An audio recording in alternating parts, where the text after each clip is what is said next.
This week's episode is brought to you by the Coalition Against the Movement for the release of Zack Snyder's Justice League. For 3 years, fans have been clamoring for the release of the infamous Snyder Cut of the Justice League. Hashtag Release the Snyder Cut has become a rallying cry, trending multiple times over across the globe. Nerds and casual movie fans have had a common cause behind which they can band together, making nerds feel like that much less of a group of outcasts. With a vile HBO Max pumping tens of millions of dollars into finally releasing this version of the movie, which is only going to disappoint fans everywhere and possibly drive a wedge further between hardcore nerd culture and the casual moviegoer, we can no longer stand silent. We are officially lobbying to permanently stop the release of this movie so the lobbyists will continue to have something to lobby for. If we can ensure this movie never sees the light of day, we can continue to harass the movie studios to let the movie have its day in the sun. It makes sense. Trust us. We're nerds. If you want to support this noble cause, visit SnyderCutSucks.com/MindGapPodcast and sign your name to our petition. By using this custom URL, you'll not only help us out, but you'll also receive a personal thank you from the host of Mind Gap Podcast for ensuring no one has to be subjected to this movie while continuing to be allowed to demand our rights to see this movie. Thank you, and remember to live long and prosper. Hey dorks, just a quick message reminding you to head over to twitch.tv/MindGapPodcast and give us a follow. We live stream when we record our new podcast episodes, and we're live streaming video game sessions on Saturday nights at 8 o'clock p.m. Central Time.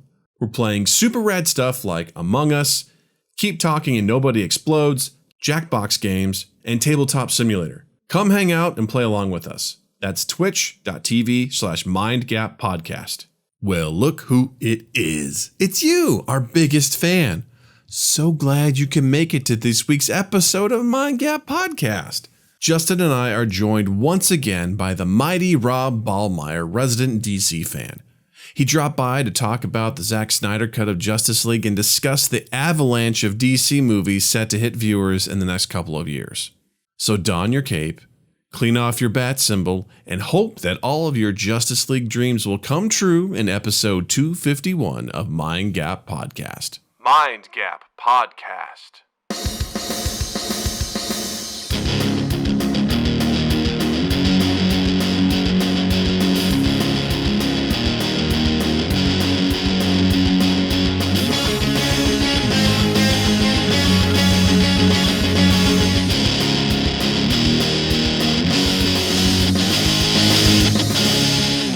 Welcome to Mind Gap Podcast, everybody. Welcome to Mind Gap Podcast, everybody. I just decided I'd do it again. Whoa, I got deja vu. What? I got deja vu. Do we do this now? Yeah. Mind Gap Podcast. Is this what we...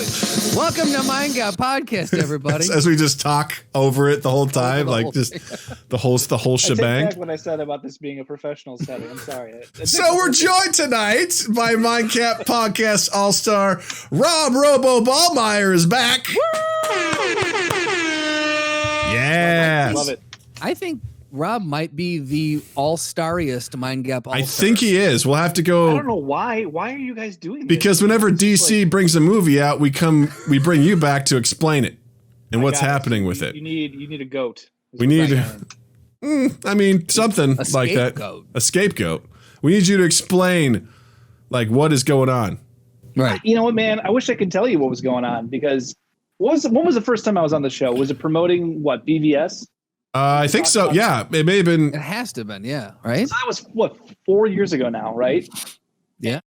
Oops. Not in 4 years. And if 4 years ago, would you be able to ever anticipate any of this shit happening? Don't worry about it, Justin. No. I'm adjusting on the fly. I was saying whoa to Bob. That's crazy shit. That's crazy shit. Yeah.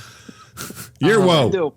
That's why I break brains. That's what I do. Well, it's like whenever a DC, because I think you were so like pumped for it, and then what was the first 3 times I think you would come on to explain to us why we should not be worried. Mm-hmm. Right. And then it was Because it's BVS, and then was it Suicide Squad? What? I think, yeah. Yeah, we definitely did Suicide Squad show. And then definitely Justice League, and then you basically demanded an apology from DC after that one. And then I think we were going to try and bring you back for Wonder Woman, but I don't think that one ever happened. No, that didn't happen. I will say it is kind of funny, though, and serendipitous that if Justice League was my last one, how it kind of lines up really well with the news that came out recently with the Snyder Cut. Yes. A whole bunch of people have been clamoring for a long time. Exactly. So before we get into that, I do want to say that it was March 24th, 2016. It was episode 32, and that was Batman vs. Superman. And that was titled "Why You Shouldn't Be Worried" with Rob Ballmaier. Oh, hindsight's a bitch. A few months later, episode 51, the DC Extended Universe with Rob Ballmaier. And then it was episode 117. We waited a year to have you back because we were a little salty. Then that was Justice League Expectations with Rob Ballmaier. And what do we have after that? It was 164. And that was 2000, another year. Rob Ballmaier needs an apology from DC. So it was fourth. And then number 5. Hold on a sec. You mean to tell me I came on to defend the Justice League movie before it came out? 3 times. Yeah, I guess so. Friend. Wow. And then the 5th time you were on was episode 205. It was Bone Picking, Area 51, and LARPing with Rob Ballmaier. Yeah, you came over to my house for that one. Yeah. That's that was right. a great one. Yeah. And that was July 18, 2019. So we do this about once a year. That's about right. And you are number 6. This is your 6th time. So we owe you a piece of merch or something. Yeah. Number 6.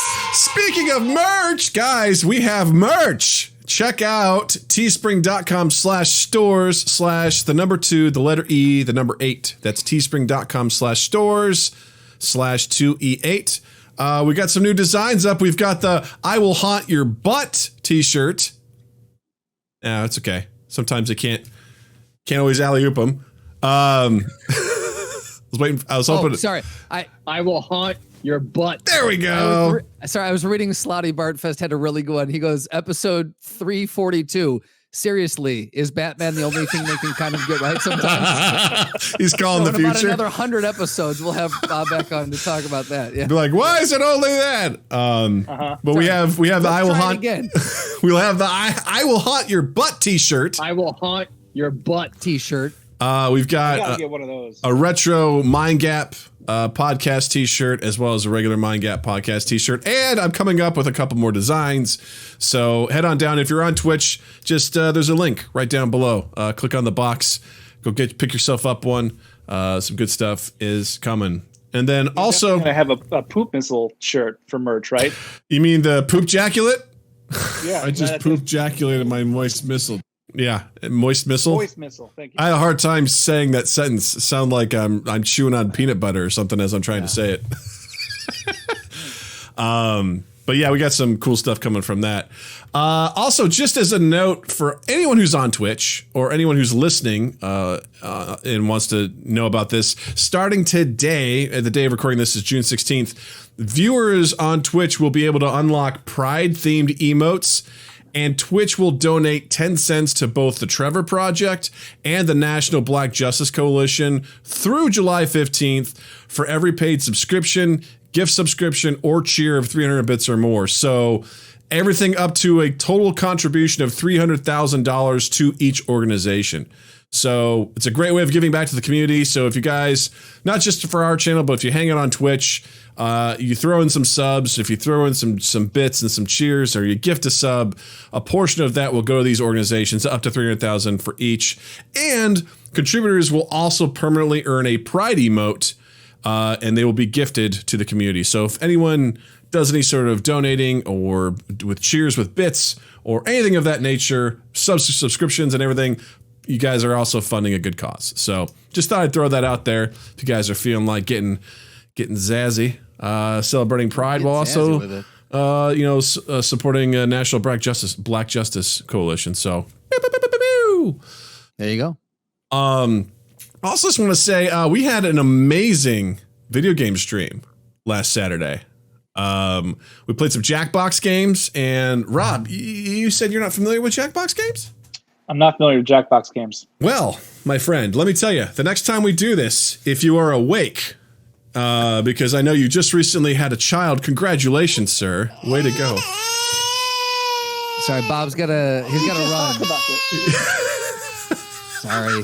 You just Dude, the progression on that makes my skin crawl. Like, just If you are just listening to the podcast and not watching the Twitch stream, Bob had such a visceral reaction to that because he's only 6 weeks into this.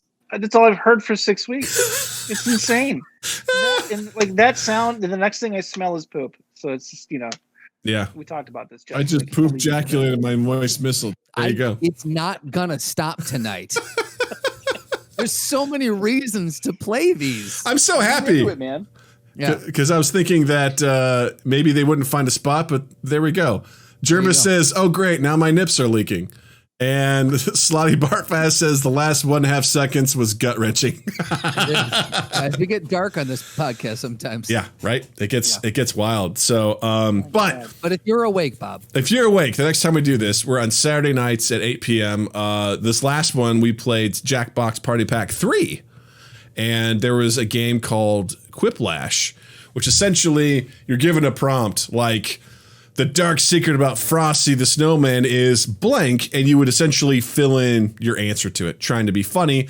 And then you fill in 2 prompts, and then you'll be randomly pitted up against another answer to the same prompt, and then people vote on which one they like. And it gets wild and crazy as far as what people are talking about. And what I love about our community is that people will make a joke, and then they will do callbacks the rest of the night.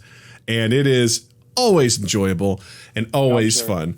And this last one was particularly fun. We had a really good time. So, and I just want to say this coming Saturday, we're heading back into the dungeons, baby. Dungeons and Dragons, the fantasy board game starring Justin as as the wizard, Sam as the fighter, Eric as the cleric, which I just realized rhymes, and Jared as the sneaky little rogue. We're heading back in. We're playing Dungeons & Dragons, the fantasy board game. So come check that out Saturday night, 8 p.m. Central Time.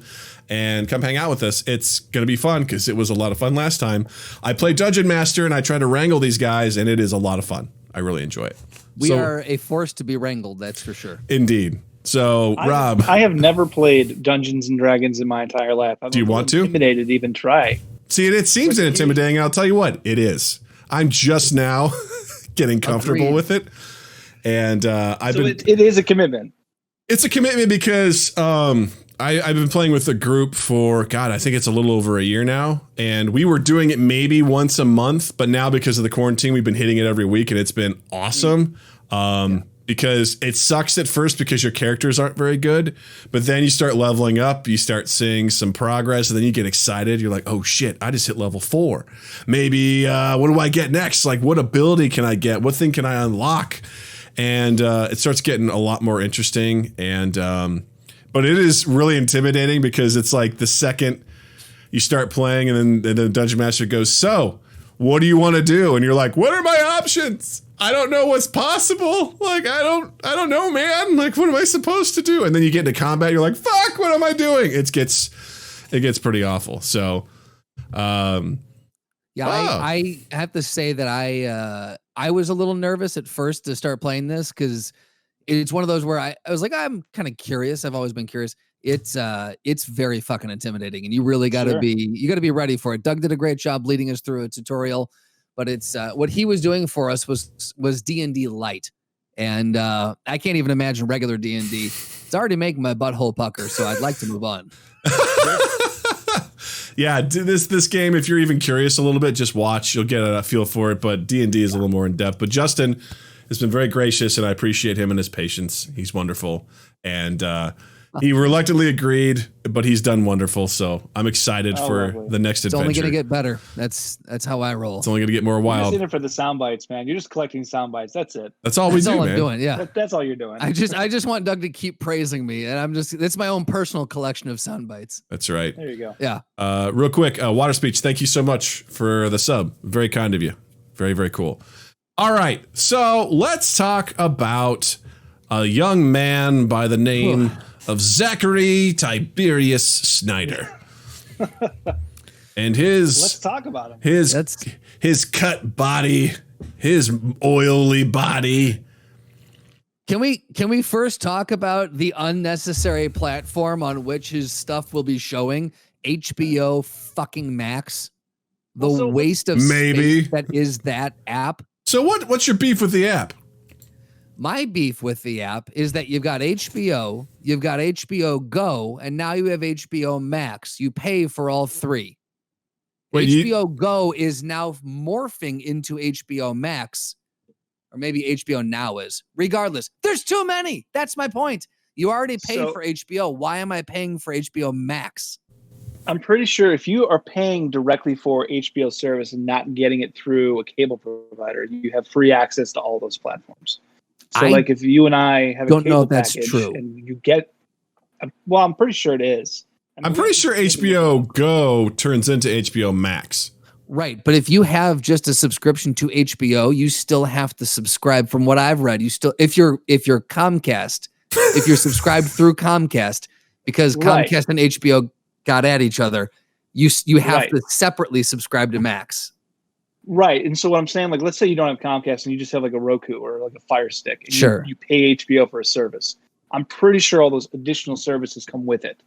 But I think this is kind of a way for them to just get more. I'm not disagreeing with you. I think we've talked about this. The amount of content and the availability and just like the double dipping going on is ridiculous at this point. Yeah, it's unnecessarily involved. There's too many fucking things. Yeah. But, take that out of it, the frustration and just the absurdity of it. I kind of think it's kind of brilliant what they're doing with Snyder right now. I mean, fans have been clamoring for this movie ever since Snyder got taken off the movie. I mean, I don't know if you two know why he left the project, but it was pretty tragic. I think his daughter committed suicide, so he left. And, I mean, it left the whole production schedule in array, and they had to kind of scramble. And I think that also played into why it was just a shit show. Yeah. I'm not going to defend it. I don't know if it would have been any better. We're going to find out next year. But it's really interesting to see now the partnership. And I don't really understand why. Maybe they just see there's a win-win benefit here that HBO Max or Go is trying to launch. They're trying to get people, although they're already live. I don't know why they're waiting a year. But if you've read up on this, the amount of money that they're dumping into this movie, I mean, they're paying for all new effects. They're paying for Vox. They're paying for reshoots. They're paying basically a whole new movie. Yeah. So that's not a whole new movie, though.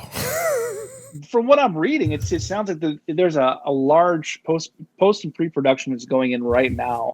It's not like the movie was made and it's in the vault. That's not how that was. So like they have to piece together however much was already filmed, right? And they're dumping a ton of money into it. Why? I don't know. I mean, like I said, fans have been asking for it. It's exciting that it's going to come because I mean it's kind of like the hysteria around the whole thing is interesting. Am I going to pay for HBO Go to see it? No, Max. I'm going to do whatever, dude. Fuck that. Get it right or pay the price. But the 7-day trial was brilliant, Justin. That's why they have 7-day trials, right? Like I'll sign up then and I'll watch the movie and then that'll be it, right? I'll watch the 4-hour Snyder cut and we'll be good. Look, it's not going to be good. I don't believe it's going to be worth the hype that surrounds it. I just think it's going to be maybe the closure to this whole Snyder thing that started in 2013. So what? Let me ask. No, Justin, you go first. I was going to say, let me ask this then, because you've obviously done, being the DC fan that you are, and just really wanting them to pull through and do something worthwhile. You've done more reading probably than I or Doug have done on this. So he had not shot all of the things he wanted to shoot. They brought Joss Whedon in to finish that up. So Is it presumably that they're going to take what he had shot and then do all the rest with CG? No, I don't think that. I think they're going to do some elements of, well, let me back up. I think a majority of it's going to be that. I do think there's going to be the cast itself, the core cast they're behind this project and they're all very excited about it, especially Henry Cavill, which is interesting because, I mean, the Superman conversation was dead. It's been dead for a few years, and this has actually kind of got Hollywood buzzing again about Superman. He's on board. He's willing to do reshoots. The idea of him, Doug, you've seen the Justice League movie, right? You've I have, watched the unfortunately. hour and a half shit show. Exactly. So, I mean, how he comes back to life is completely different in the Snyder version. So that whole thing has to be reshot. Do you know how he comes back in the Snyder version?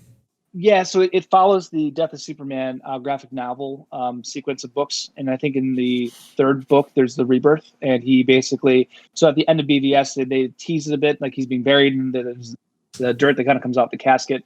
Basically, he's buried in the ground, and he has a slow regeneration, and he actually zombifies and comes out of the ground. And he's got this whole rebirth suit. It's black, and his emblem is silver. It's a really, really cool canon that was written in the 90s. And that's where he was going with it. But obviously, that's not where Joss Whedon took it. Steppenwolf as the main villain was always going to be a subplot to Darkseid that was going to be basically the DC equivalent of Thanos. That he's actually now, I mean, that character was casted. They shot some elements of that with him, and that's going to be the main antagonist in the film. So, yeah, I just, it's going to be very interesting to see how much money they're done into it, how much time it's going to take, and what the final product is going to be. I mean, for that alone, I'm interested. Well, there's only so much they can do, though, because it's not like they're going to reshoot the whole movie. So they're going to have to leave some things intact and then repurpose it. But I wonder, I don't know, man. I'm wondering, I guess as a big DC fan, what are you hoping to get out of, on behalf of all the DC fans, Rob, since you are the president of all DC fans, what are you hoping? Awesome power. Awesome responsibility. What are you hoping? What's best case scenario? What's worst case scenario for you? It's an interesting question. I've thought a lot about this, especially as a fan. I mean, I'm a huge fan of DC. I've come to realize, and it's funny, I've gone back and I've read about all the shit movies they put out in the 90s. I mean, the Batman's, just the whole Batman franchise from 89 to 97, how that just took a whole turn. And I've come to realize that Warner Brothers, they don't care about the fan. They care about the consumer. And I think that's why we see Batman keep getting redone over and over again. It's the number one rule of Hollywood. That is their cash cow. They're going to keep rebooting it until they get all the money they can out of it. People are not going to stop seeing those movies. But that has a downside, because if you're only directing to the consumer, you're not really keeping the fan in mind, and you don't really care about it. Where Marvel, I think, has done a really good job of balancing both. I mean, they're a business too. If you remember, in the 90s, they sold off two of their biggest franchises to Fox and Sony because they had to keep it afloat. That bit them in the ass, but they've done a 180, and you see where that's gone. Where I hope, I don't really have any sort of expectations, or I just kind of want to see what they do with it. I don't think this is going to lead to anything else, which is kind of sad, because I think they had the opportunity and they squandered it in 2013 with Man of Steel to really kind of breathe new life into this extended universe. They've got all these amazing characters. They're so concerned about playing catch up with Marvel. We've talked about this ad nauseum on the other podcasts. They just need to do what they do best and stick to their one-off films, which they do a marvelous job at. I'm sure we'll get into that conversation tonight. The worst case scenario, it's going to be, look, there's no worst case scenario that's going to be worse than Justice League that came out 2 years ago. Should we put a pin in that and then invite you back after the launch in 2021, right? Come on back and be like, Rob says it can't get any worse. So it can't get any worse. At least it's lens flares in the Snyder cut. I legitimately do agree to that point, where I do feel like I'm morbid. My excitement, for those listening, I'm air quoting, my excitement for this is out of like sheer morbid curiosity. I just want to know why, like specifically with Momoa, like why he was so vehemently into this. Like he was such a proponent of the Snyder Cut. And I'm like, I want to know. I want to see what's going on here. Why do these people are so into this? I don't think it. I'd be shocked if it was worse.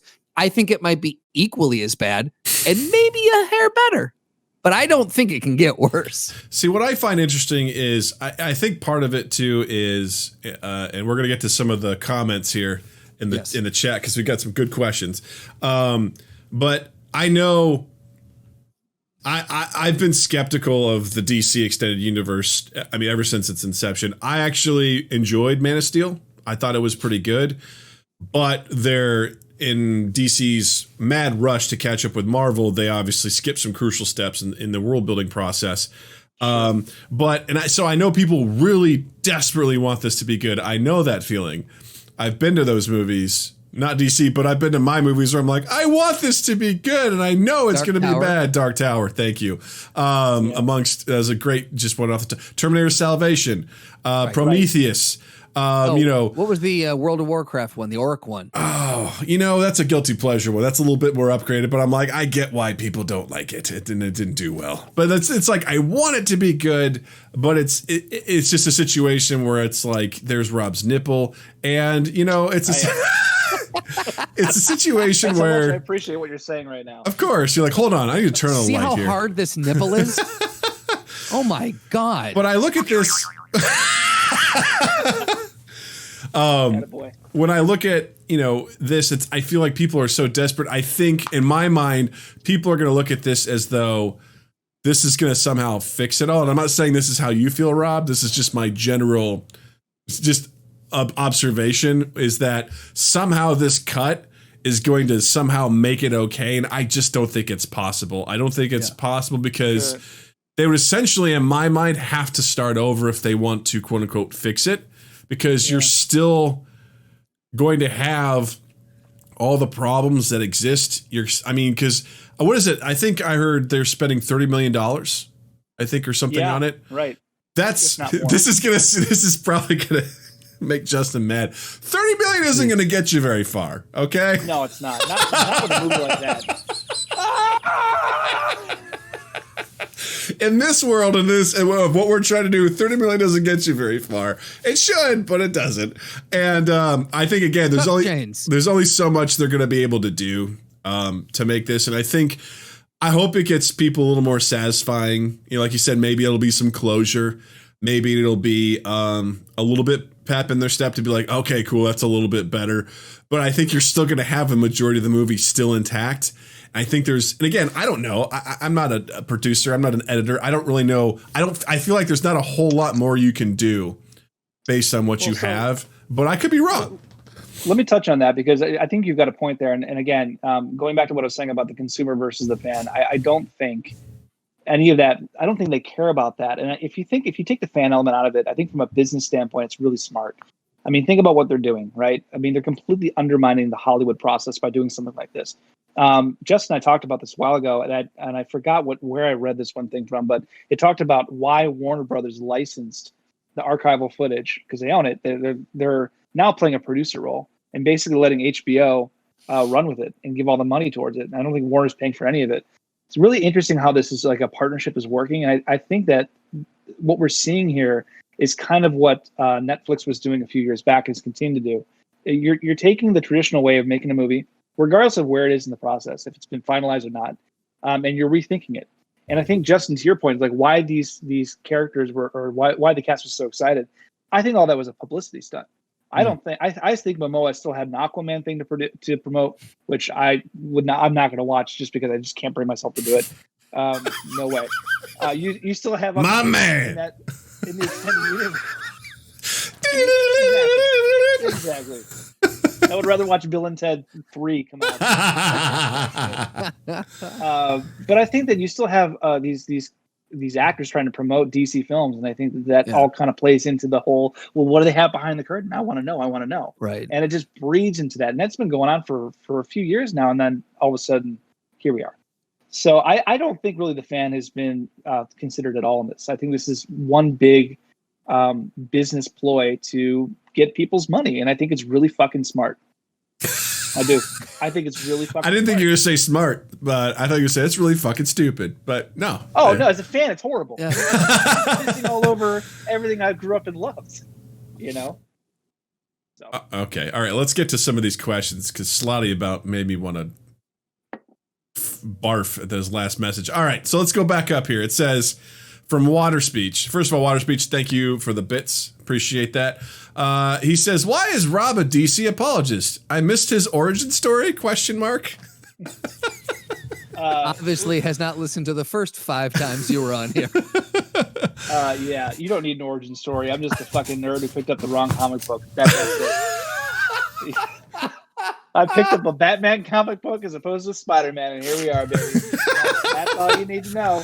I made my choice when I was younger, couldn't go back. And I've been paying for it ever since. I had a couple of good years in the early 90s, and that's about it. Nice. I love it. Yeah.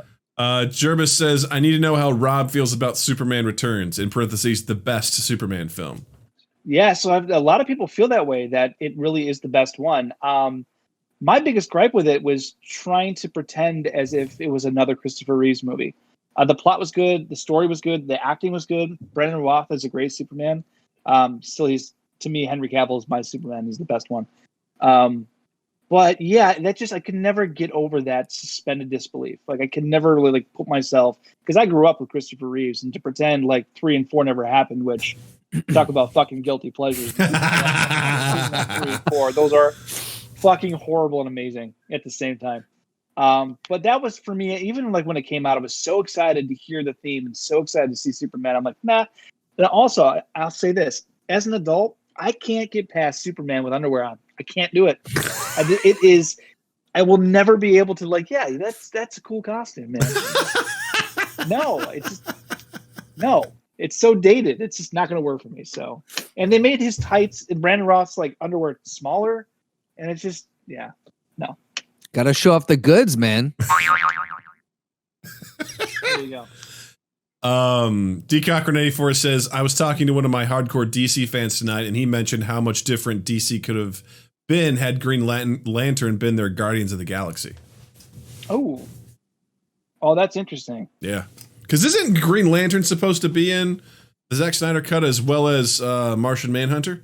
Yeah, he is. And I'm laughing at the absurdity of what I'm about to say. If you go back and watch Justice League, because who the fuck is going to do that? How dare you, sir? How dare you? They teased Green Lantern in one of the scenes. And I think that was a big plot line. Which one? Snyder. Which one? Doesn't matter. Yeah, it doesn't matter. Was it the part where Jesse Eisenberg says we're going to create a league of our own? No, Doug. A lacrosse league. A bowling league. Yeah. That was a horrible casting choice to begin with. Here's the thing. The worst fucking Lex Luthor in the world. I was okay with it until I saw his choices. And I was like, nope. Because I like the idea of a young Lex Luthor, kind of like a Mark Zuckerberg like person. Like that's interesting, right? But Timothy Chalamet in the role. Done. But I didn't like his choices, and B, the fact that Snyder was like, great job. Nailed that one. Check the gate. We're moving on. Like, who was like, yep. And I tell you what, because put your fingers in his mouth, shove that Jolly Rancher in just ever so tenderly. Just, yeah. So it's so Yeah. Let me talk to you, Senator. Jolly Rancher. Senator, let me talk to you about why you're going to do what I want. Yeah. I'm Lex Luthor. But yeah, whatever his choices were, I was like, I'm out, not okay. Yeah, it was rough, to say the least. But I don't even think I've seen Green Lantern. If I have, it's only been bits and pieces. Don't. It was a mistake. But if they, again, I agree. I think that's a good point. Like, had they been successful with that, it would have broadened that universe. You could have had the more cosmic elements to it. Would have been very interesting, because Green Lantern is a cool concept to me. That powers are very interesting. The whole Green Lantern core is very interesting to me. And it's just a shame that they essentially pulled a Spawn way after the fact, when it's like, come on, guys, you can do better. You can do better than that. Well, I mean, it would take thought, right? It would take planning. And that we obviously know that Warner Brothers didn't really have that in the forefront of mind when they were planning this extended universe. I mean, yeah, that's a great point. I mean, you could have totally have introduced the elements of Wonder Woman. You could have introduced the elements of Steppenwolf and Darkseid. All of that would have fit great. Because it's seriously, it's the same canon and plot lines, really. It runs in parallel with Marvel. I mean, it's all kind of the same thing, right? A galactic being comes down and wants to scoop up all the power. And that would have been a great segue, but they didn't plan well enough for any of it.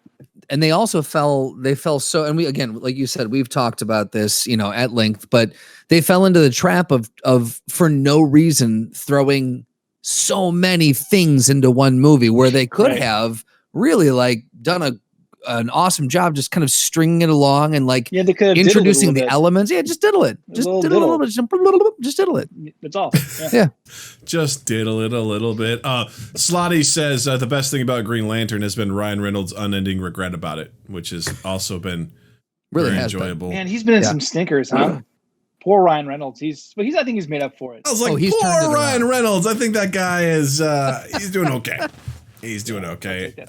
Poor Ryan Reynolds with his abs and his beautiful face and his attempt to redo a character that sucked and made him successful. It's the American story, man. It's the American dream. Right. Pretty good. Thanks, Canada. Thanks, pretty Canada. Yeah, right. I forgot he's Canadian. Well, I always forget that. It's kind of funny that we've talked about this before too. Well, at least I have with some of my other DC friends. Is that the whole Joker movie that came out in October? That was supposed to be a one and done thing, right? And what was hilarious to me is that the one movie from the start that not only Warner Brothers but Todd Phillips, like, this is going to be a one and done thing, and Warner Brothers was so hard pressed to look for that next pillar, came in that Joker movie. And I'm a huge fan of that film. I think it was brutal. I think it was really, really thoughtful. And what happened as soon as that success of that movie came, Warner Brothers was begging for a sequel. It's just ironic, stick to what you guys do best. Just do the one-offs.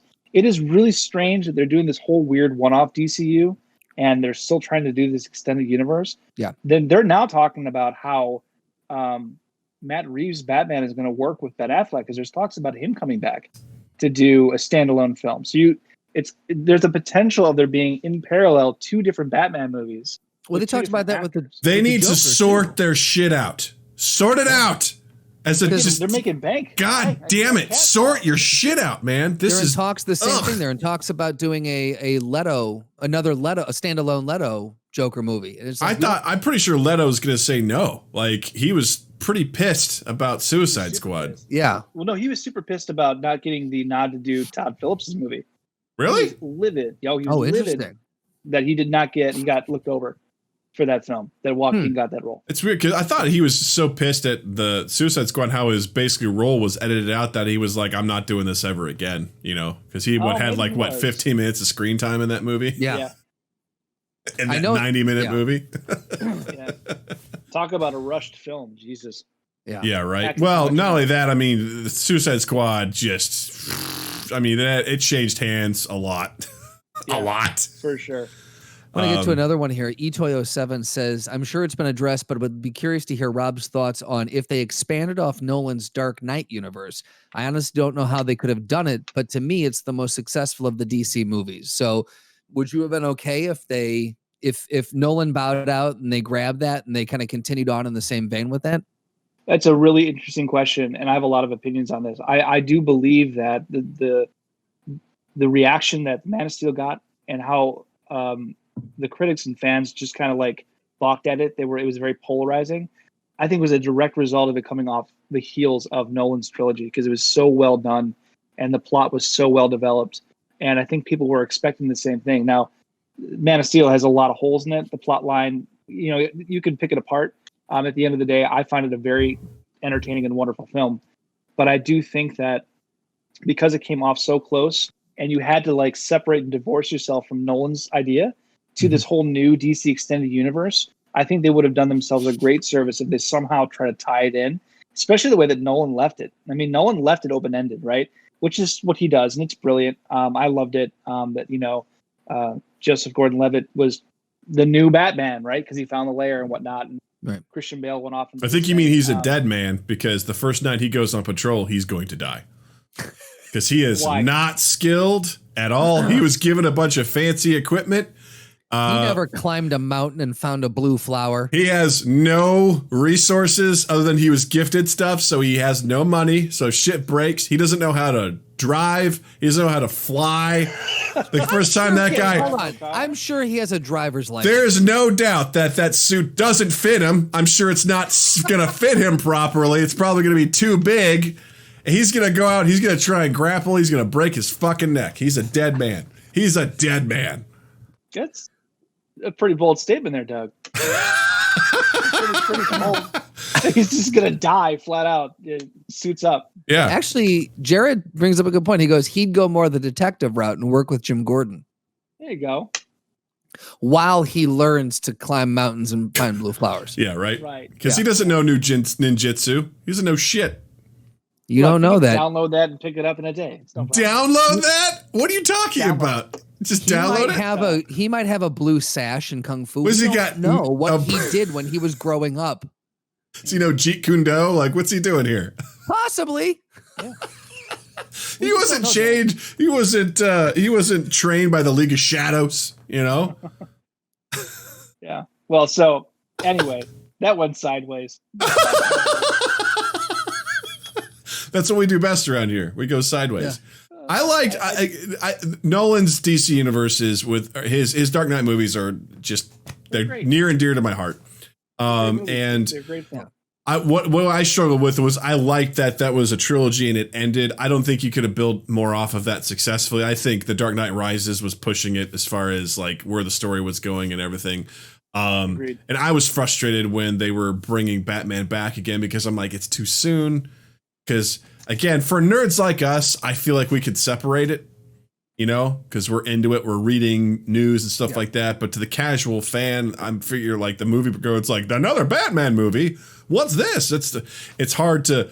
I could say it's hard to follow what's going on. You know, like when I heard they were doing a Joker movie, I was like, God damn it! Like, really, a standalone Joker movie? And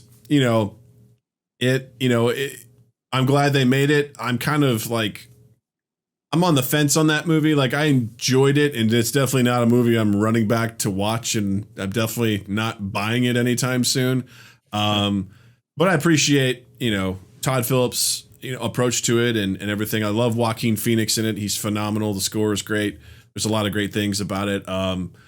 But there's also some problems with it in my opinion. Batman has no business being in that movie. At all? You mean a young Bruce Wayne? Bruce Wayne. No connections to Batman are needed at all in it whatsoever. Well, you've always hated when the filmmakers pander to the audience. It just doesn't make sense. It's like in Tim Burton's Batman, where like the Joker killed Batman's parents. It's like, really? Is this what we're gonna do? At that time, though, the story hadn't been told in that way before, so I feel like that. Like we can look back at it 30 years later and say that, but I think at the time it was a pretty brilliant artistic choice to make. And to the point, just like having Batman kill people in that movie, pretty good artistic choice. Yeah. Oh, he's killed people in every single movie. He's killed thousands. He's bloodthirsty. No, in that movie, he literally says, as he's holding the Joker, he goes, "I'm going to kill you." Like he literally says that. Like I'm like, what? What? And you're never going to get me to think anything otherwise. And that movie is amazing. Dude, he killed Harvey Dent in The Dark Knight. He tackled him. He did. Save him. Because the thing is, like, he absolutely kills people. Absolutely. But did we ever get a coroner report on Harvey Dent? He's dead. He broke his fucking neck. He's gone. I'm just saying, man. He got to have his face burned the first time I saw that movie, I was so confused as to whether or not he was dead. I was like, was he dead? I don't know. Like, I couldn't figure it out. But it's one of those things where he definitely kills people with head trauma, and I'm sure there's internal bleeding. I mean, at the very least, these guys are coming out with some severe CTE. I was going to say, they don't die, but they eat through a straw the rest of As they say, like in the Dark Knight Returns comic, it's like, you broke his leg or whatever. He'll never walk again. He'll live. That's his MO sort of situation. Yeah. But there was nothing as blatant as... I'm going to kill you. Like, wait, what? Hold on. Time out. Like, no, that's not what we do. You mean that's worse than I don't have to kill you, but I don't have to save you as he flies off the train and lets Ra's al Ghul die? That's more poetic to me because it's not the same as like, I'm going to grab you and I'm going to throw you off the ledge of this building, because it's a situation where I guess you could argue semantics on that, right? He's like, did he technically kill him by not saving him? I mean, Right. I know. I feel like that's more ambiguous than I'm going to kill you because you killed my parents. You know, and I feel like he didn't even necessarily like.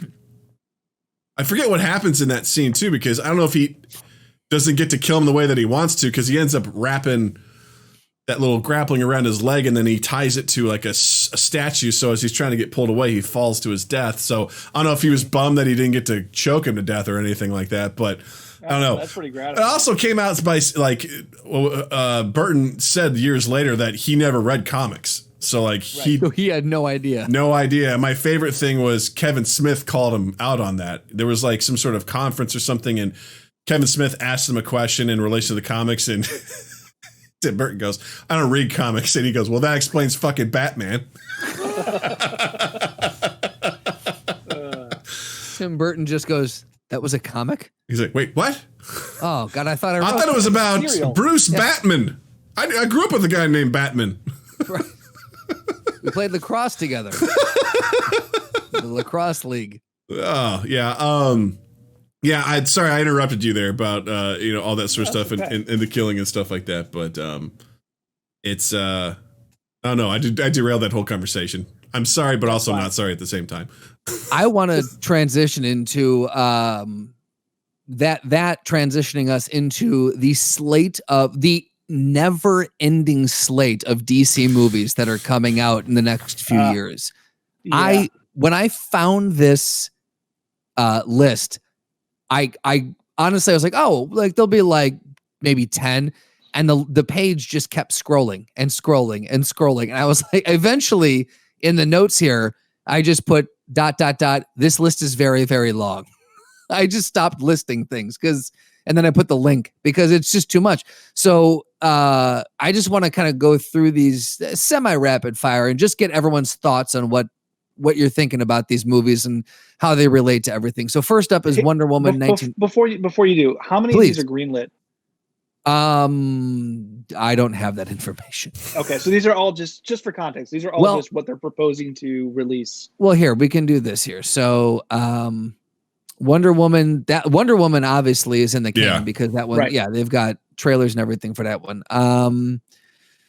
Snyder cuts. What do we got here? Sorry, my computer's moving a bit slow. Suicide Squad's the next one. Yep. Doug, if yours is moving quicker, there's a release date on the. Okay, so let's go through these. As we go through these, we can talk about how many of these are greenlit. I'll say this: there's a good number of these that are already greenlit, and a lot of them already have release dates. So, okay. What are you laughing at there, Doug? Oh, just Slotty. He just said I can see the pain in Rob's eyes when you say that. I'm dead, Slotty. What do you say? What? I think it was like this never-ending like list of. It's like I gotta keep coming back. Hey man, just so you know, right before all of these, just know at least a week or two before you will be coming back on the show. So I just want you to know. So clear your schedule. Get your days off. Put your kid with your in-laws because you're hanging out with us. All right. So first up is so many times. Wonder Woman 1984. We've all seen the trailers for it. What are your thoughts on it? Pass. Yeah, I'm gonna pass on it, man. Like I thought the first Wonder Woman movie was good, but I didn't think it was as great as everyone made it out to be. It was the best DC movie of that group. Even more than Man of Steel? I don't think it was as. I think maybe. Yeah, I mean, of all of those, I think Man of Steel's probably my number one, and then I'd probably rank Wonder Woman second. Okay. Yeah, I wouldn't argue. And I don't even want to go beyond that because who gives a shit? Like at that point, like I don't. It's like, hey, look at all these turds. Which one do you want to eat the least? It's like I don't know. Which one's polished the best? I don't know. I guess. I think the for me the humor in it feels so forced. Yeah, like I am excited to see Kristen Wiig. That I'm kind of like curious about that to see what she does when she brings to that role. Yeah, although it is Cheetah. So wait, so does she play another warrior Amazonian princess? She plays Wonder Woman's one of her biggest nemesis, which a character called Cheetah. Oh, she is playing the nemesis. That's going to be weird to see. It's gonna be something. Slotty Bartfest says, I will be disappointed if it is not a mashup between Orwell's 1984 book and Wonder Woman. This is what I love about see that. Slotty. Slotty is the killer when we play games on Saturday nights. This guy is fucking hilarious. Thank you, Slotty. You're the best. That's good. So Let's make that movie. yes, please, let's make that movie. I'm down. Let's show me a trailer for that. That sounds amazing. Oh, that's great. What about The Suicide Squad, aka Suicide Squad 2? You know, I'm curious what James Gunn will do with it. Idris Elba, Viola Davis, Michael Rooker, John Cena, Joel Kinnaman. Like, you got a lot of these. Nathan Fillion, David Desmalchin, Taika Waititi. I love Sean how Gunn. Taika and Michael Rooker have jumped from Marvel over to DC for this one. Yeah. I'll be curious. I'll have low expectations, but I like James Gunn. I like a lot of these actors. We'll see what they can do with it. That one was a garbage one. So I will throw this out there to match Rob's. Can it be any worse than the first one? Challenge accepted. I hope not. The first one was just so helter-skelter. so It bad. did not know what it wanted to be.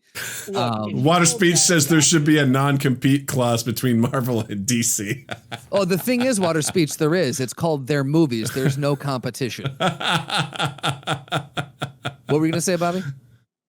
If you told me I had an option between rewatching Suicide Squad or watching a monkey fart in a snare drum for 20 minutes, I would choose the monkey farting on a snare drum Oh, yeah. for 20 minutes. I mean that. And it might sound like that. No, it would not. No. No, it would not. Slotty says Suicide Squad 2. They just gave us a blank check. That's pretty much it. Now, Fix here's this. What about the Batman? I Pattinson. am looking forward to that. I like Matt Reeves. I like Robert Pattinson, Colin Farrell, Andy Serkis, Zoe Kravitz. Like, there's a good cast. I know we just got to see the camera test for it, and it looks great. I'm curious. Behind the scenes photos as well. I'm curious. Like, I'm very curious about that one. I think Robert Pattinson has proved himself to be a very great actor, and I'm curious to see how he handles this. It'll be interesting to see Batman Year 2, depiction of this. While a part of me is like, how many different ways can we like carve up this ham to get another piece out there? I'm okay with the standalone universe in this regard. Like, if you were to take, I got a couple of these comics over here. If you were to slowly just do like Hush, or The Long Halloween's kind of already been done to some degree, or at least elements of it have been used in Nolan's universe and stuff like that. But if you were to take those elements or those things and just be like, this is this thing, I'm okay with that. Like, I think it's kind of fun to go and explore this point in time and see how it's done. I'm okay with it. Is this supposed to be the second year that he's been? You said year 2. Yeah. Yep. Interesting. That's the whole idea, and that's why his armor is supposed to be a little bit more rustic. His car is basically a souped-up Mustang. I'm with you, Doug. I'm interested to see it. I very much share the same feeling. I don't know how many more times you're going to be able to reboot a Batman franchise and tell the story in a different way. There's plenty of different canon to pull from. I'm very excited about it. Did either of you guys see the Lighthouse movie? I have No, not. but that is on my list. I really do want to see it. That's next on my Hulu list. That is a fucked up movie. I mean, it just, there are some parts of that movie that like straight up disturb me. It is a super arts film to like an annoying degree. There are some parts you're just like, oh my God. But my point to all that is that the acting by Dafoe and Pattinson are phenomenal. And Doug, I completely agree. He has transformed himself, and I'm excited to see what he can bring to that role. There was an interesting article I read not too long ago about how Robert Pattinson, Daniel Radcliffe, and Elijah Wood had reinvented themselves from being young actors stuck in a franchise series to basically doing horror and indie films and completely revitalizing themselves in that way, and using that to kind of recarve their path in Hollywood. Well, it's got to be nice, and this is going to sound shitty, but I'm like, I don't mean it that way. It's nice to be like having that Harry Potter movie money, having that Twilight movie money, having, you know, the Elijah Wood. Like, it's nice to have that backing so you can essentially just be like, I love Daniel Radcliffe being like, yeah, I'll play in this movie called Akimbo where my hands are nailed to two guns and I'm just... It's insane. Why not? Yeah. Or he's like the movie The Jungle or whatever it's called, or he just picks movies that he wants to do. The human Swiss Army knife. Yeah, Swiss Army Man, where he was a corpse. So ridiculous. Yeah, it was absurd, but I like it because he's like, yeah, I want to do it. I'm like, that to me brings some strange joy to my heart to see an actor basically just be like, I want to do this. I'm doing it because I want to, not because I have to.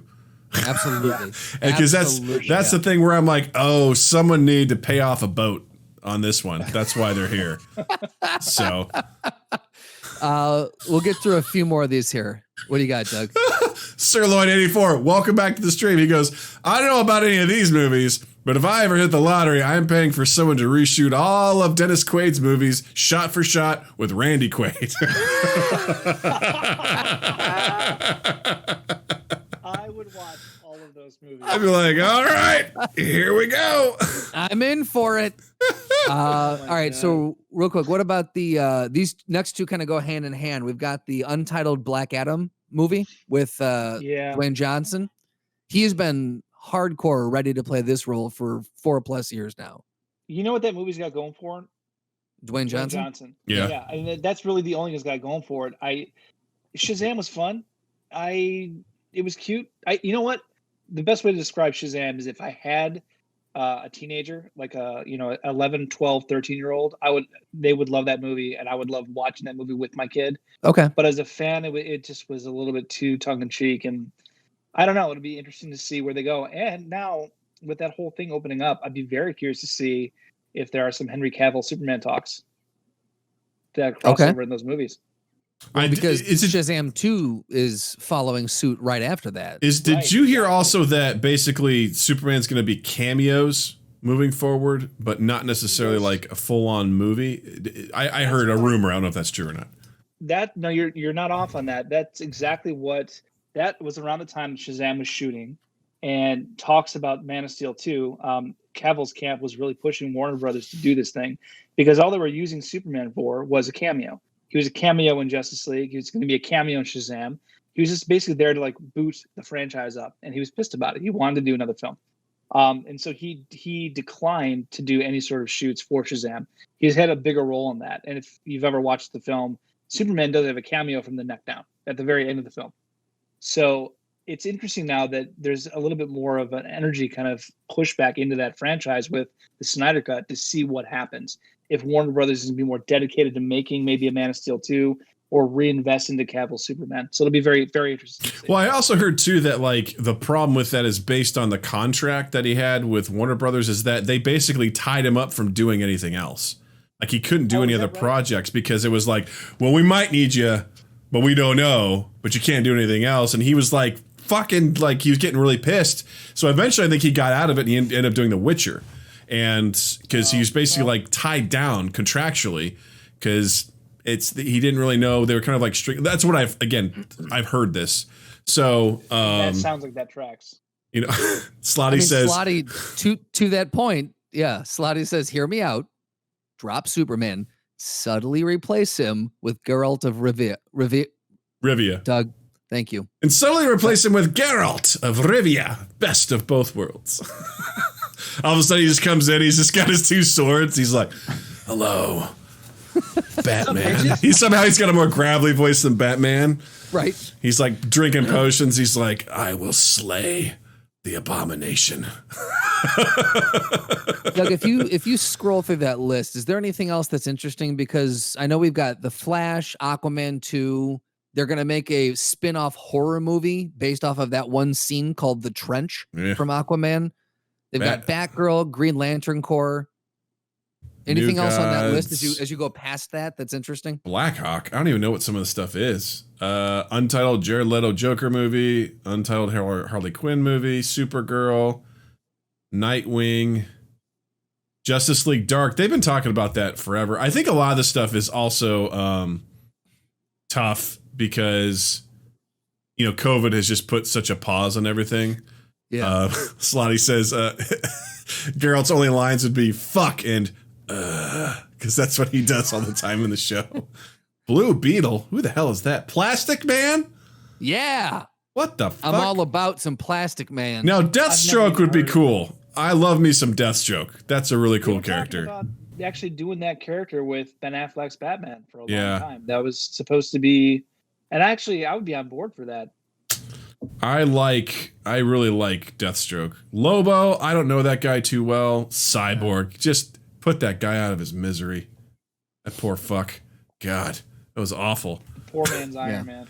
Jervis says they need the DC animated team to write the live action stuff because I would say DC's animated movies and things are unrivaled. Unrivaled. They're so good. I mean, Jared said that. Yeah. Yes. Yeah, Jared, I'm with you. They're so entertaining and they hold true to a lot of those storylines. And we've talked about this on previous podcasts. If Warner Brothers wanted a slam dunk, pick a card, man. Pick whatever DC animated film they've done right and just do a live action. Disney's making a shit ton of money off that. Just do a fucking live action movie off of the one thing you've already done. That's it. You can make a ton of money. Red Sun. Oh, dude, Red Sun. How fucking cool would that be? I'd love that. Yeah, it's insane. It's such a good movie. Clock. Fucking do all that shit. Anyway. Oh. The Doomsday Clock one would be fucking awesome. I know you recently got into that, Bobby. Flashpoint Paradox. Yeah. That one, interesting. There's so many great stories. Again, the Dark Tower. Dude, I wish they'd do a good Dark Tower. I really wish they'd do a good. I wish they'd do a better one. It's tough. You know, what is it about watching something you're so into fail? Because you're too tied to it, man. You're too close to it. And you can't separate yourself from your expectation to what they did. I've been there, man. Because it's like recently I tried to watch Lock and Key, and I was promoting that show before it came out, and I couldn't finish it. I had to stop. I was just like, the comic is so fucking good. And then I watched it, and I was like, this is not right. And it doesn't have to follow it exactly, but god damn it. What are you doing? From the casting to everything, it didn't feel right at all. I was like, God damn travesty. I was like, I can't finish this. It's so bad. And then you got things like Umbrella Academy, where the source material, in my opinion, is dog shit, but the show is great. I'm like, okay. As soon as the show is over, I'm like, I'm going to go check out the comic. I was like, this is not good at all. A few times that you were disappointed in the source material. No, the source material was awful compared to the show. I was like, what the fuck? I've still only made it halfway through that show. For some reason, I had to push myself to get through that show. It's a slow burn. It is. It's a slow burn. Yeah, Water Speech says, Doug, at least you're still not defending it. Yeah, I'm not defending Lock and Key, man. It's not good at all, and it's disappointing to say the least. I remember when it first came out, Drew, I think, had said something negative about it. You're like, come on, man, how can you feel that way? He's like, it's very Harry Potter. I'm like, it's a cut. Slowly releases fine. And then I was like watching it. I'm like, nope, this casting is off, way off. The acting is not good, and because that's the thing too. If casting can be surprising, right? I wasn't against Ben Affleck playing Batman. I was like, cool, show me what you can do. You know, I try to defend Jesse Eisenberg. I'm like, show me what you can do. Right. And in some way, Ben Affleck's Batman is actually not bad in a sense of he's playing a grumpy Batman who's seen so much shit. You know what I mean? Yeah, look, I liked him better in Batman v Superman than in Justice League, because in Justice League he was a cartoon character. Who shot a gun. He had a gun at the end that looked so cheap, and he was just standing on a ledge shooting shit. I'm like, this was an alien gun, Doug. Come on. Wow, he disarmed him. I was like, what the fuck is, because that's always the joke, right? What's Batman gonna do? And they completely showcased it well, what can he do in the middle of this? He's like, pew pew, pew pew pew. It was the worst. It was the goddamn worst. A good shot for not trying to kill anybody in real life. You know what I mean? It's just You got an armory down there. You just practice just in case shit goes wrong. Right. He should, because that's the thing. He It's like, doesn't practice headshots. He practices like arm and leg shots. because that's the thing. Because and Rob, you know this too. Like Batman is prepared. Like that's what he's known for. He's known for his contingency plans. Like, Right. I read some recent Batman comics, you know, a couple of years ago, and there was one where he was fighting the Justice League, and he was winning because he had everything 100% planned for. Because somehow they all turned against him. They're being mind controlled or whatever. But like he had the Flash. He knew exactly how to take down Flash. He knew how to take down Superman. He knew how to take down Wonder Woman. Like he had it all planned out because he's fucking smart. And that's the kind of shit that was obviously missing from all this. Is this, he didn't have a contingency. You know, like it's which is going to be interesting about Pattinson's Batman because he's supposed to be more of a detective. So it'll be really interesting to see how he plays that role. Because we really haven't seen that yet. We haven't really seen a Batman being we've seen elements of it, right? He's on a computer. He's looking at a microfiche. He's, you know, well, like Nolan's Batman kind of did that. Yeah, he's pulling fingerprints, but you didn't really get it a whole lot. So it'd be curious to see, because that's always the things when I read the comics, I'm like, fuck, I mean, this guy's really goddamn smart. He's Which the is world's greatest detective. Yeah, right. They said that this one, Pattinson says, was going to be more of like a noir type film, like a thriller detective kind of. Yeah, so if they go that kind of like dark, misty kind of, I think it's going to look really fucking cool. Well, it also seems like there's a lot of villains in this too. Like, yeah, I'm worried about that. I mean, yeah, the Batman that has 3 villains or more has always failed. Yeah, because there's Catwoman, there's Penguin, there's the Riddler, and yeah, that's it. I think that's it. And then Peter Sarsgaard's a mystery character who may or may not be playing Two-Face. So right. I don't know. I think they need to bring Bill Sarsgaard in, and he plays Pennywise. And then Batman has to. Then all he does, he just appears as a spider bat. Spider bat? Why is he a spider?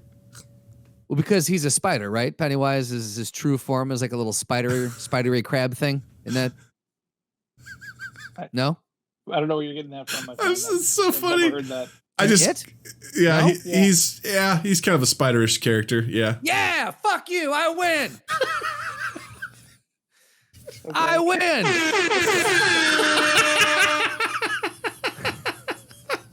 I just poop ejaculated my moist missile. There you go. There you go. I really hate the way that I say that, but. Do you have the Prices Right tuba sets? I don't. I do have, but I don't have the other one. He doesn't have bum. Slotty says, "Who wins in a fight, Tony Stark or Bruce Wayne?" Oddly enough, we have done a throwdown with this. Have we?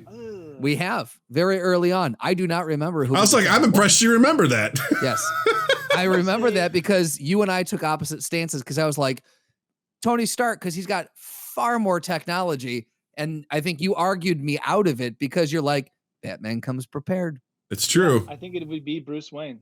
Because we would also say that Tony Stark wouldn't obviously have his armor, right? No. Well, you said Tony Stark versus Bruce Wayne, not Batman versus Iron Man. So there's an interesting. If that's the case, Bruce Wayne, straight up Bruce Wayne. Yeah. I'm still going Batman either way. I mean, I would definitely think, yeah. I was like, are we doing the throwdown right now? Is that what we're doing? Because if so, cash in your points, motherfucker. Right. What'd you say, Bob? Batman beats Superman, guys. Come on. That's true. Yeah.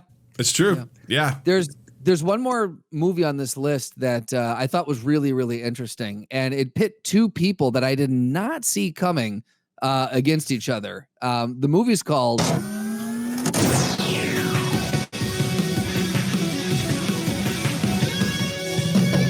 The Throwdown. Hey, Rob. Do you like that song? Rob? It's so hot. If you guys don't know, Rob wrote that song and he recorded it. Rob wrote our Throwdown song. Yes. Thank you, Rob. Hey, cue it up again, will you?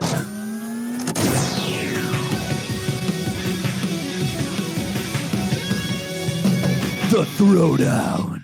It's just too much rock, man. Can't handle it. It's too much rock. Ah. It's so much rock that I just poop jaculated my magic missile. I just poop jaculated my moist missile. Oops, my moist missile. God, that is a tongue twister. Why is it gotta be a moist Pee on me, missile, man? daddy. Are you sad you said that, Doug? Pee on me, daddy. I pulled that thing myself, so. So no, I'm not. No. Ew, you pulled that thing yourself? I did. God, that looks so gross. Phallic. Yeah. They're all flowing into each other. Yeah. All right. So today's throwdown, in honor of having Rob with us, I thought I wanted to do something that was very, very true to his history and what he likes. So we are going with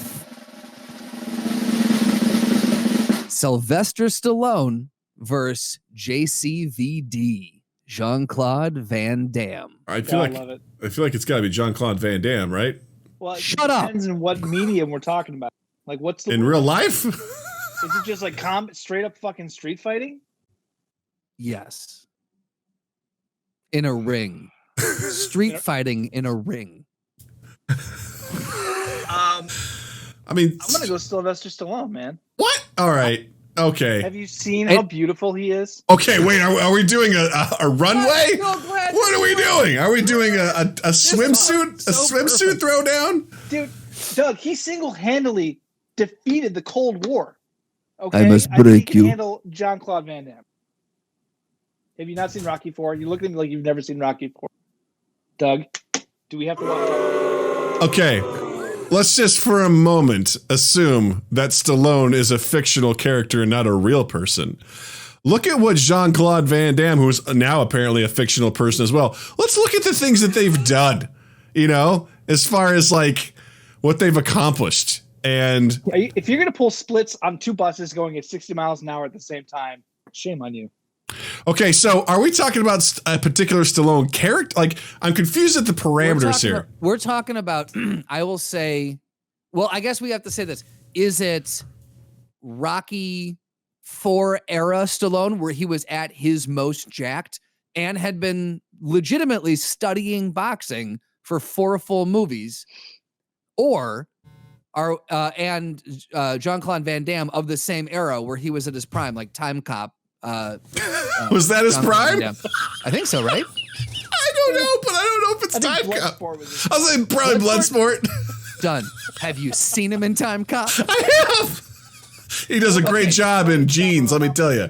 So we go Rocky 4 era Stallone and Bloodsport era JCVD, or are we doing present day both of them? Oh, I want to see both. Want to see both? Two old dudes, fucking like still really ripped as shit. Both of those guys are ripped to fuck. They really are. Now here's the thing though. Jean-Claude Van Damme famously got put on his ass by a random bouncer at a random nightclub because he was getting in his face. Now, I highly doubt that he's going to be able to take on a fully ripped, fully realized Stallone mid-Rocky training and like ready to fucking go. I just I'm don't going think. Stallone, I think man. he's. I think JCVD is all. It's all glamour muscles. Sure, he has a black belt and he can do high kicks and the splits, but can he really fight? I feel like Stallone can fight. Yeah. they call them beach muscles. Van Damme's got them beach muscles. You look pretty on a beach. But I guess I was under the impression that And he Van talks Damme. like an idiot. He don't talk like we do. I was under the impression that Van Damme actually had some sort of like combat like skills. Like He has a belt in a martial art. Yes, we don't know which one. I'm sure Google could tell us. We could look at while you're looking that up. Let me pop back here. So Slotty says Stallone all damn day. He also said if My you man. take the scope of all their characters, Rambo runs the damn table. Sirloin said Bloodsport, duh, to my mistake. Universal Soldier, I feel like I was 4. It says water speech. Slotty says that began that Belgian waffle would crumble. All right, so here in his black And then belt, water speech says, I thought he trained like Stallone. Maybe he does. I don't know. he has his black belt in karate, which is unfortunate because that's like Because it's every fourth grader does the same thing. he started lifting weights to improve his physique, which eventually led to a Mr. Belgium bodybuilding title. Good for him. He took up ballet for 5 years. Nimber. And he also took up Taekwondo and Muay Thai. So, all right. Wait, why did... All right. Hold on. Why did Bruce Lee show up here? You got stats on Stallone? No. Hold on, let me do this too. How tall is Sylvester? He's 5'10". He's my height. And then how tall is Jean-Claude 5'7". Van Damme? Jean-Claude Van Damme is 5'10" as well. All right. So I'm gonna guess they both have the same wingspan. Yeah. I don't know. I mean, it's hard for me to separate my love for Stallone and think that he could fail at anything. He was baptized Catholic. That's something. Stallone? There you go. Or, Stallone. okay. He's got that going for him. Which is nice. I don't know. Like, I don't see anything like straight with combat. Slotty goes, I'll give him points for being Guile from Street Fighter. Oh, don't. However, he mostly got owned by Raul Julia. Raul Julia, yeah.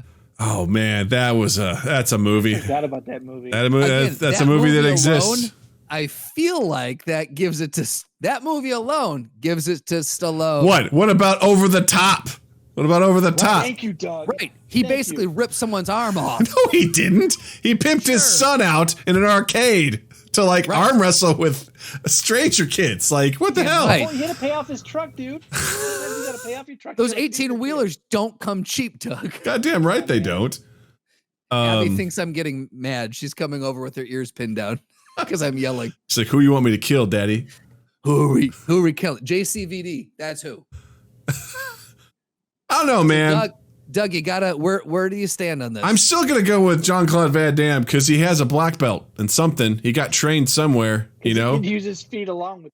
And it'd be. I think it'd be interesting because I think Stallone is trained hard. But I don't know, man. I think I'm sticking with Jean-Claude. I don't know if Jean-Claude Van Damme has ever really been hit, because he's that fast. Okay. We'll go with that. Sure, that's what it is. Because he's in the Matrix. No, he's.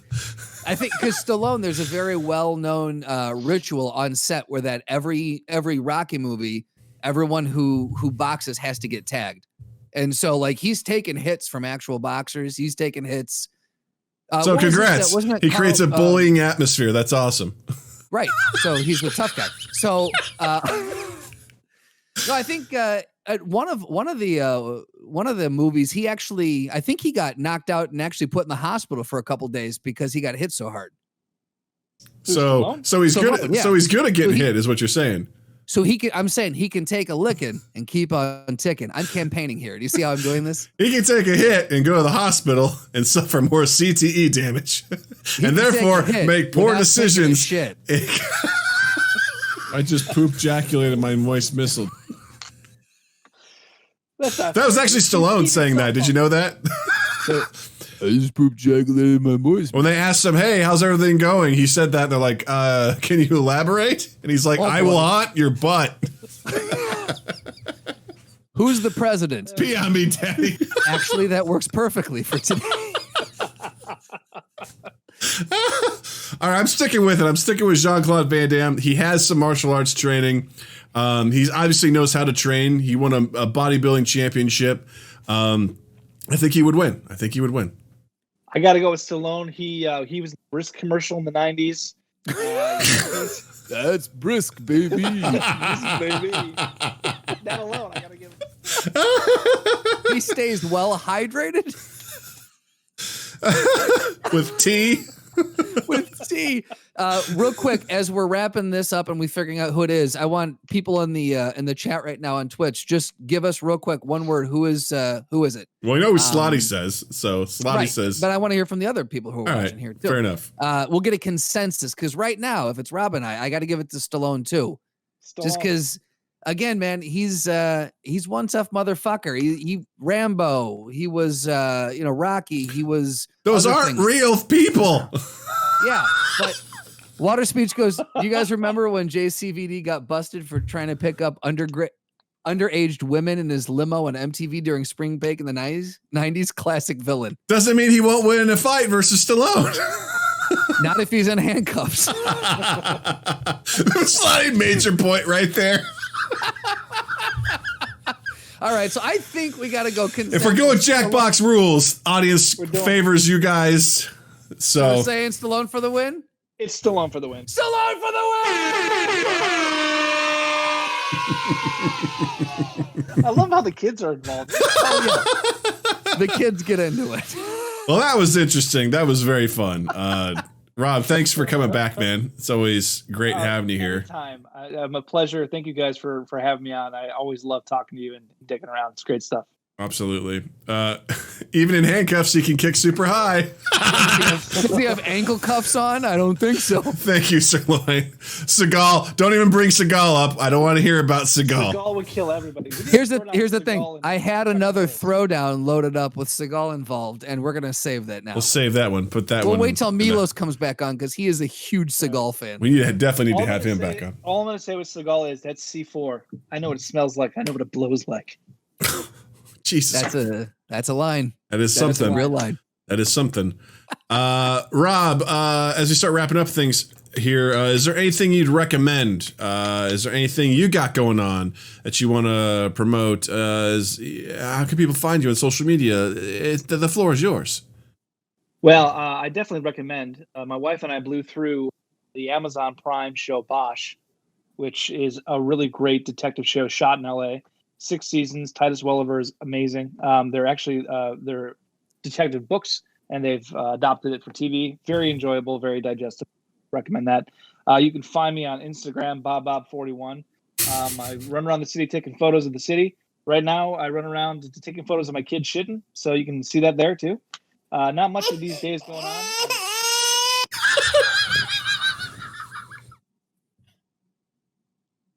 What's up? You're getting the nipple. That's all you're doing. No, that's what your baby's getting, right? Legit. That's all. Watch out for those two East 8 films that are being dropped. So I'm doing some score production for that. So excited about working with those guys. That's fantastic. Thank you so much. Justin, what you got? I will recommend the Taika Waititi film Boy. I think it was his second feature film. Really good.